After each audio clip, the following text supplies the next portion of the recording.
And then that way, what it's going to do, and this is why it's important that you do this beforehand, because then you've got all the pluses already set and all the minuses. If you sort it first, you've got a bunch of pluses and a bunch of minuses, and you have to go through and look at a bunch of them all at the same time, and then you've buried yourself in work.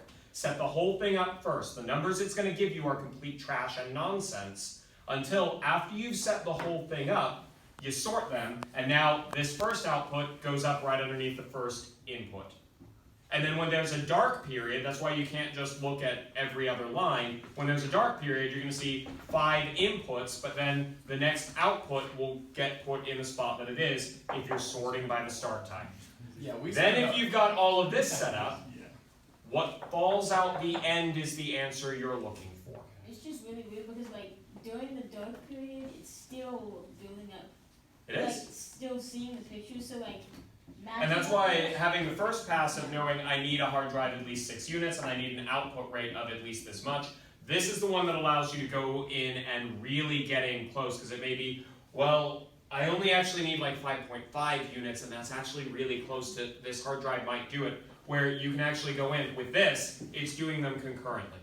I will say this, don't freak out. This may not actually still get you the correct answer, because if you're filtering by start times, you can have some of them that overlap. That being said, at that point, if they're overlapping, you know you're going to have a transmission rate that is greater than the input rate, so it probably won't throw it off. I don't know for certain, and that's why I'm pretty certain this would get you an answer that is trustworthy up to about 99%, but I wouldn't say that it's absolutely ironclad. I'm not certain I know how to go through in any meaningful amount of time. Instead of, I would have to make this my full-time job to think how I would get it with 100% certainty.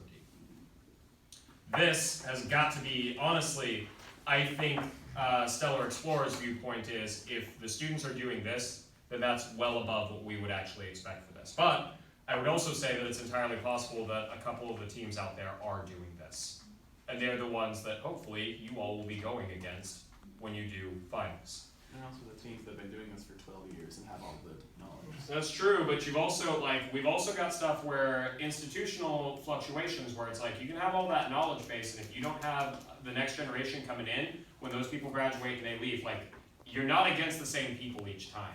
And at the end of the day, it's yes, I represent enduring institutional knowledge, but you all are the ones who are actually competing on this stuff. So. What year is this?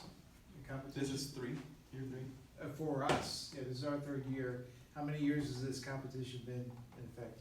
7. This is the 8th year. Yeah. All right, everyone feeling okay on this? This is advanced mode. Hopefully, anyone have questions on this? I'm not saying that you'd be able to do this entirely, but the general idea of this. This, I don't necessarily expect you all to do. I had trouble doing this, even though after about an hour and a half, I had an idea that this was how I could do it. The devil's in the details and setting it up. Sir?